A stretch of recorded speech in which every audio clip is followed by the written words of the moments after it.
Hello guys, ഇന്ന് കുറച്ച് തോട്ടുമീൻ കിട്ടിയിട്ടുണ്ട്. രാത്രിയിലാണ് കിട്ടിയത്. കണ്ടോ, ഇതിൻ്റെ വാലി ചുട്ടിയുള്ളൊരു തോട്ടുമീനാണ്.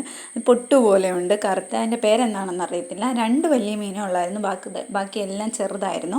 അങ്ങനെ അത് കഴുകി വൃത്തിയാക്കി എടുത്തതിന് ശേഷം കുറച്ച് മുളക് പൊടിയും കുറച്ച് മഞ്ഞൾപ്പൊടി, പിന്നെ കുരുമുളക് അന്നേരം ഞാൻ ചതച്ചെടുത്തു. കാരണം അന്നേരം ചതച്ചെടുത്ത് ഇടുന്നതിന് നല്ല വേറൊരു മണമാണ് പൊടിച്ച് വെച്ചേക്കുന്നതിനെക്കാട്ടിലും.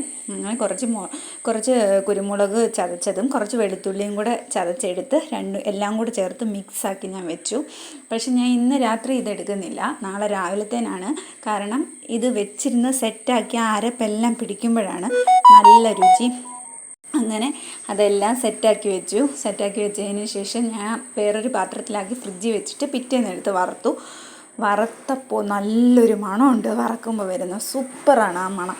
എന്നിട്ട് അതിന് ശേഷം ഞാൻ കുറച്ച് ചീനിയും കുറച്ച് ചാളക്കറി വെച്ചിട്ടുണ്ടായിരുന്നു. കുറച്ച് ചാളക്കറിയും ഈ മീൻ വറുത്തതും എല്ലാം കൂടെ എടുത്ത് കൂട്ടി കുഴച്ച് കഴിച്ചു. നല്ല ടേസ്റ്റാണ്. നല്ല ചൂടോടെ തോട്ടുമീൻ വറുത്ത് കഴിക്കാൻ നല്ല ടേസ്റ്റാണ്.